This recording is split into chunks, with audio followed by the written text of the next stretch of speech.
Welcome back to Project 613. Today we will learn another 3 mitzvot on the topic of the kosher diet. We begin with the general prohibition against eating any types of insects, those that crawl, those that fly, and in particular, those that swim in water, which we have not yet mentioned. Now the Torah repeats this prohibition even though we already learned the particular categories of forbidden insects. It's repeated again in general in order to teach us that sometimes a person could be in violation of more than one biblical prohibition when eating an insect if, for example, that insect is one that both flies and swims, or one that crawls and flies.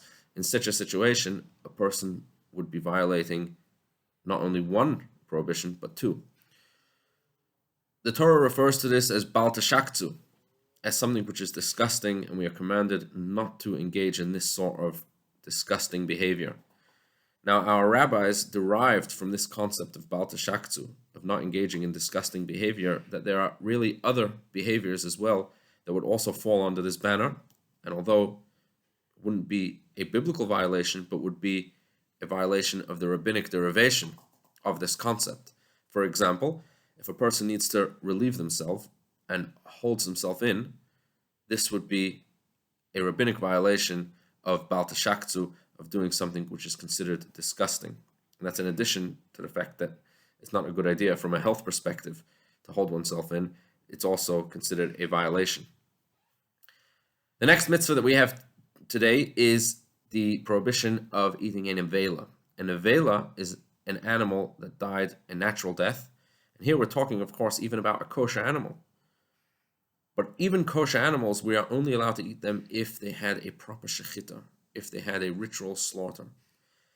If the animal just died of natural cause, or if it had a shechita, but the shechita was not performed correctly, the animal would be considered a nevela, and we are forbidden from eating this animal, even if it was one of the kosher animals. One of the reasons for this is because, of course, shechita is really the only way that can ensure that an animal transitions from a state of being alive to not being alive in a most painless way. And the Torah tells us that only through that are we allowed to eat from the meat of the animal. This is because the knife that's used for shechita is a 100% smooth knife, and through using this specific method of shechita, the animal dies in a painless way. And if there's even a small nick in the knife, that would be forbidden. It would invalidate the shechita.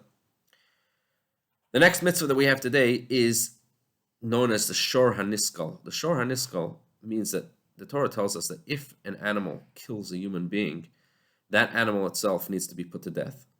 Now, what happens if a person went and performed shechita on that animal before it was put to death? So here we have a prohibition that it would be forbidden for us to consume the meat of that animal, even though it was a kosher animal and it had a proper shechita. But since the animal had to be put to death because it itself had caused the death of another human being, therefore its meat would be forbidden to eat. And not only is it forbidden to eat, it's actually forbidden to derive any benefit, to sell it, or to derive any benefit from the meat of such an animal. Have a wonderful, wonderful day.